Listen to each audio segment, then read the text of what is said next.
We've all seen the YouTube videos of goldfish tanks so heavily stocked that the fish can't even turn around without bumping into one another.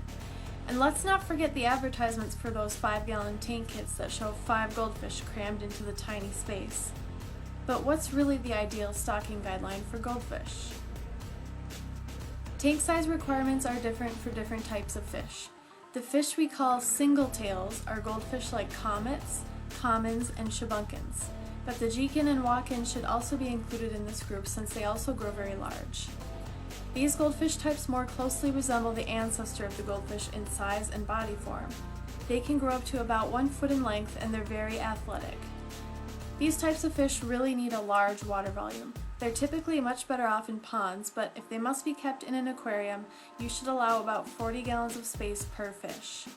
So for example, if you had 3 comets, they should be kept in a tank no smaller than 120 gallons. This ensures that they have ample swimming room and enough water for sufficient waste dilution.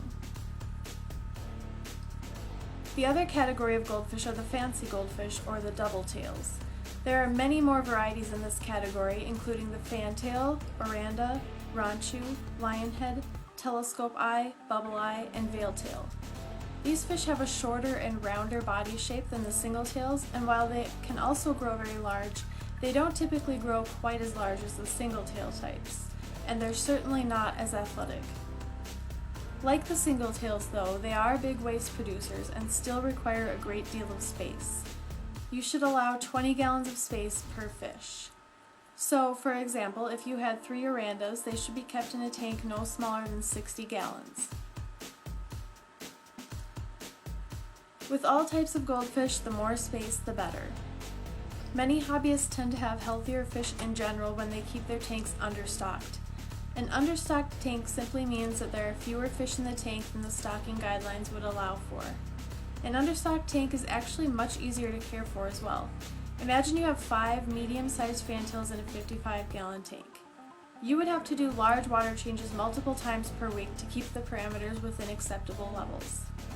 Now imagine you only have 2 medium-sized fantails in that 55-gallon tank. While you will still have to do large water changes, you will have much more leeway.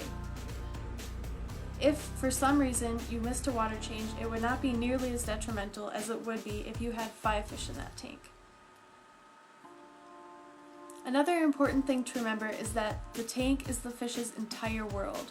Look at it that way and put yourself in that position and design a tank that you would be happy living in if you were that fish. Would you want a lot of space to explore and move around, or would you want a little bit of space and cramped quarters? I think you'd want a lot of space, and I think our fish do too. I think everyone understands the temptation to get as many fish as possible in your tank because there are so many beautiful goldfish out there. But keep in mind that less is more. By understocking your tank, you will probably avoid many issues down the line and your fish will be healthier and happier.